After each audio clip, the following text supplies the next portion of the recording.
je m'appelle Joëlle Birkner, donc moi je suis formatrice à l'ENIL Bio de Poligny depuis maintenant 8 ans et donc j'interviens majoritairement en formation entreprise et en formation donc initiale, soit par voie scolaire ou par apprentissage. Moi j'ai utilisé ce jeu 4 fois, ce jeu permis de produire 4 fois en situation de formation entreprise. Dans chaque cas, moi j'avais fait le choix de faire 2 équipes. Donc, ce qui permettait d'avoir une fréquence assez régulière d'intervention pour chacun des participants. Et donc, c'était des équipes de 4 à 5 personnes maximum. Alors, au niveau des profils de joueurs, donc les salariés allaient de l'opérateur de terrain jusqu'au chef d'équipe. Donc, je pouvais avoir effectivement des membres de l'encadrement. Dans mon cas de figure, c'était uniquement de l'industrie laitière. Mais ce jeu s'applique à tout type d'industrie puisqu'il est en fait conçu et prévu pour tout type d'industrie. Les formations, ce qu'on appelle les formations hygiène, qui sont des formations qu'on fait régulièrement chaque année et donc qui sont un peu pesantes peut-être pour les salariés puisque c'est des formations régulières où on revient un peu toujours sur les mêmes types. Donc c'était intéressant de changer de mode d'approche. Et puis la seconde situation, c'était dans le cadre de CQP, donc de certification qualification professionnelle pour là aussi des opérateurs de terrain et donc c'était aussi une approche différente. Moi le jeu, je l'ai utilisé pour démarrer la formation en expliquant justement que ça allait permettre de faire des petits rappels, de démarrer la formation et effectivement c'est très intéressant puisque ça permet de rendre les gens plus à l'aise. Ils vont pouvoir effectivement beaucoup plus échanger et perdre un peu l'appréhension qu'ils ont pour ce type de formation d'habitude. Moi j'ai limité volontairement à 1h30. 1h et demie on va dire en moyenne. Facilité de mise en œuvre, en fait ça fait appel à des réflexes que les gens ont, donc ils comprennent très vite le concept, ils comprennent très vite la logique et donc ils acquièrent assez facilement le mécanisme de réponse aux questions. On est présent au début puisqu'on explique en fait les règles, on nomme, enfin moi c'est ce que j'ai fait en tout cas, j'ai nommé dans chacune des équipes un peu un leader qui est chargé de manager son groupe et ça c'est très bien puisque après les gens se gèrent tout seuls. J'ai fait des aménagements parce qu'en fait on avance à une certaine vitesse normalement et donc selon le niveau que j'avais, j'ai accéléré ou réduit la vitesse par rapport au niveau.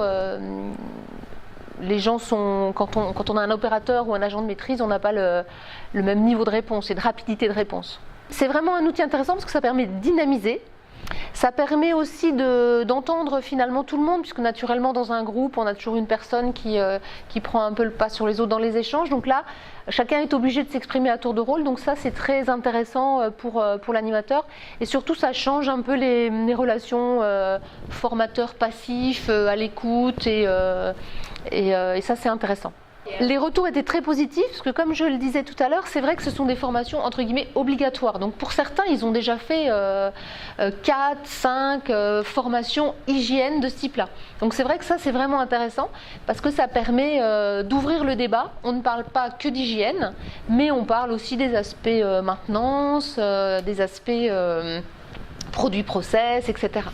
Donc moi j'avais créé une vingtaine de cartes, c'était très facile, hein. J'ai imprimé sur un papier un peu cartonné puis je les ai découpées avec la même structure, juste pour avoir les cas, parce que je connaissais déjà l'entreprise, donc je savais quels étaient par exemple leurs CCP, je savais quels étaient les points sur lesquels je devais insister. J'avais des très jeunes qui venaient d'être embauchés, une vingtaine d'années, et j'ai en tête par exemple le responsable maintenance qui avait plutôt, je dirais, une cinquantaine d'années. Mais tous ont adhéré au jeu.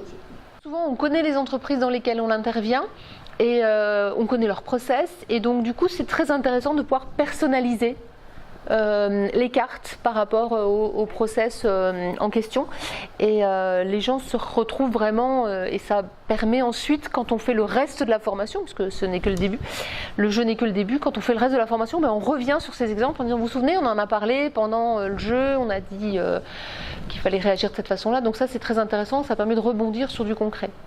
En tout cas, c'est assez facile dans la mise en œuvre. Les gens en général adhèrent. Ils voient tout de suite l'intérêt pour eux plutôt que de rester passifs.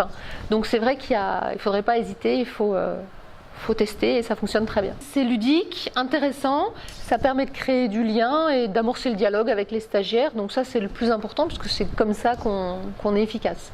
Les stagiaires ont assez vite acquis la logique des mécanismes j'ai un problème, j'analyse les causes, je propose des actions, mais en version aussi bien effectivement avec la production, la qualité, la maintenance, voire quelquefois les aspects environnementaux. Donc ça, c'était vraiment très positif dans l'approche.